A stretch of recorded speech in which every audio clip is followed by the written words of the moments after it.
wabarakatuh. Salam sejahtera buat kita semua. Yang terhormat kepada Bapak Ibu dosen pengampu mata kuliah konsep dasar ilmu geografi dan teman-teman semuanya. Baiklah, pada pertemuan kemarin saya menyampaikan materi mengenai konsep esensial geografi. Nah, pada pertemuan kali ini izinkan saya untuk menyampaikan materi mengenai pendekatan geografi. Sebelum masuk kepada pembahasannya, marilah kita ulas sedikit mengenai apa itu pendekatan geografi.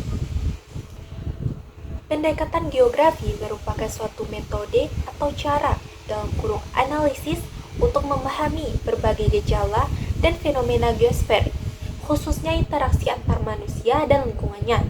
Pendekatan geografi ini menyangkut suatu fenomena yang nyata yang ada di bumi. Nah, baiklah, kita akan masuk kepada pembahasan materi kita, yaitu pendekatan geografi. Ada beberapa pendekatan geografi antara lain. Yang pertama, ada pendekatan keruangan.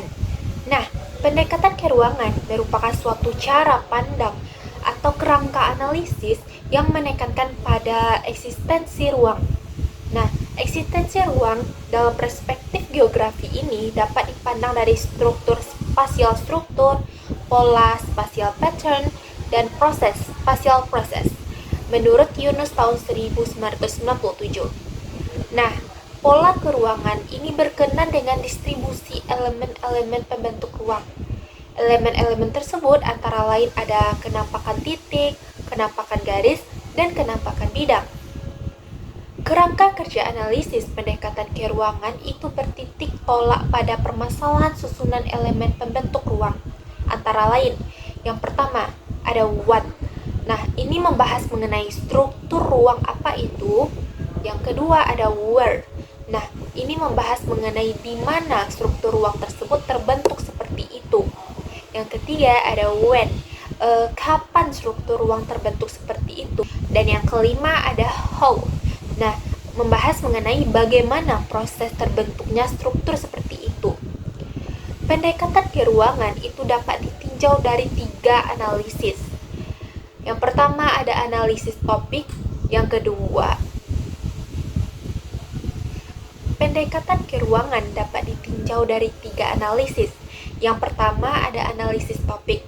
Analisis topik ini dilakukan dengan menghubungkan suatu fenomena terhadap fakta yang terjadi di bumi. Contohnya, pemanasan global. Yang kedua, ada analisis aktivitas manusia. Ini dilakukan dengan mendeskripsikan aktivitas manusia dalam ruang. Contohnya, di daerah dingin, manusia akan mengenakan pakaian yang lebih tebal dan atap rumah yang lebih rendah. Yang ketiga, ada analisis wilayah. Analisis wilayah ini dilakukan dengan melihat kenyataan bahwa persebaran fenomena geografi tidak merata. Contohnya, di wilayah Kars itu banyak terdapat gua dan stalagtit dan stalagmit. Selanjutnya kita akan membahas mengenai pendekatan ekologi. Pendekatan ekologi adalah upaya pendekatan yang dilakukan dengan mengkaji interaksi antar organisme hidup dan lingkungannya. Pendekatan ini menekankan pada hubungan manusia dengan lingkungannya terkait dengan lingkungan abiotik, biotik, sosial, ekonomi, serta budaya. Ada beberapa tema analisis dalam pendekatan ekologi antara lain. Yang pertama itu ada pengaruh perilaku dan kegiatan manusia terhadap lingkungan. Contohnya yang pertama ada konversi lahan. Konversi lahan ini mengubah alih fungsi lahan untuk memenuhi kebutuhan penduduk yang semakin bertambah. Contohnya mengubah hutan menjadi perkebunan karet. Yang kedua ada pembakaran hutan. Pembakaran hutan ini menyebabkan hutan gundul yang berpotensi mendatangkan bencana seperti tanah longsor saat hujan. Dan selanjutnya ada pengaruh fenomena alam terhadap lingkungan. Yang pertama ada pendangkalan sungai, yaitu dipengaruhi faktor tingkat pelapukan batuan di daerah hulu yang menyebabkan sedimentasi yang sangat besar. Yang kedua ada erupsi gunung berapi. Lava pijar itu dapat membakar. Nah, Selanjutnya kita masuk kepada yang ketiga, ada pendekatan kompleks wilayah. Nah, yang dimaksud dengan pendekatan kompleks wilayah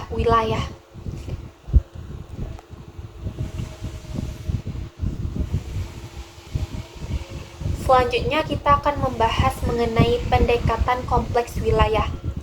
Terkait pendekatan ini ada dua istilah, yaitu kompleks dan wilayah. Nah, kompleks berarti sesuatu yang tidak sederhana atau sesuatu yang pekik. Sementara wilayah itu diartikan sebagai kawasan atau daerah. Jadi, pendekatan kompleks wilayah merupakan integrasi dari pendekatan keruangan dan pendekatan ekologis yang telah saya jelaskan tadi, yaitu mengkaji bahwa fenomena geografi yang terjadi di setiap wilayah itu pasti berbeda. Kajian dari pendekatan tersebut adalah kajian horizontal, itu merupakan analisis yang menekankan pada keruangan. Selanjutnya ada kajian vertikal. Yang selanjutnya ada kajian vertikal. Ini menekankan pada aspek lingkungan. Terdapat beberapa poin penting dalam pendekatan kompleks wilayah ini, antara lain yang pertama ada areal differentiation. Nah, ini berupa pembedaan antar wilayah yang menjadi titik fokus untuk menganalisis suatu wilayah. Yang kedua ada interaksi dan hubungan, flow, arus, jaringan, dan antar wilayah. Yang ketiga ada kompleksitas internal dan eksternal. Contoh pendekatan kompleks wilayah ini seperti perencanaan wilayah transmigrasi dengan memilih lokasi berdasarkan kondisi fisik seperti kesuburan tanah dan kemiringan, sekaligus aksesibilitas dan interaksi wilayah sekitarnya. Nah, terdapat beberapa analisis kasus yang dapat saya kaji mengenai pendekatan geografi ini. Antara lain adalah yang pertama ada pendekatan keruangan.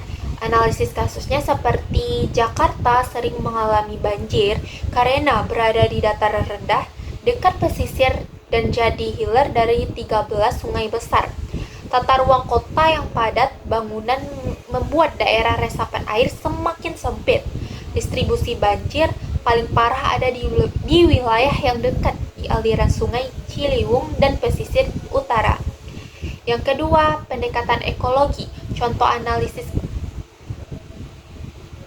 Yang kedua ada pendekatan ekologi. Contoh analisis kasusnya seperti alih fungsi lahan di Bogor dan di Depok.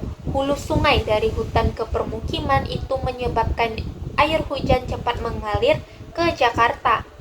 Di kota drainase barak itu sampah sangat menumpuk dan betonisasi itu memperparah limpasan air. Hubungan manusia dan lingkungan yang tidak seimbang akan menyebabkan banjir yang akan semakin parah. Yang ketiga ada pendekatan kompleks wilayah. Contoh analisis kasusnya seperti banjir di Jakarta tidak bisa dilihat hanya dari dalam kota. Kondisi di daerah hulur, Bogor, Depok sangat berpengaruh ke hilir Jakarta. Selain itu, wilayah pesisir utara di Jakarta itu terdampak karena penurunan tanah dan pasang laut. Jadi, banjir adalah fenomena lintas wilayah yang saling terhubung yang membutuhkan koordinasi antar daerah. Baiklah, itu saja yang dapat saya sampaikan mengenai pendekatan geografi. Semoga pembahasan materi kali ini dapat bermanfaat bagi kita semua. Bila ada pengucapan kata yang salah atau dari segi pembahasan materi yang kurang, saya mohon maaf sebesar-besarnya.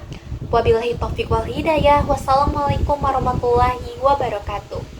Sampai jumpa di video pertemuan selanjutnya.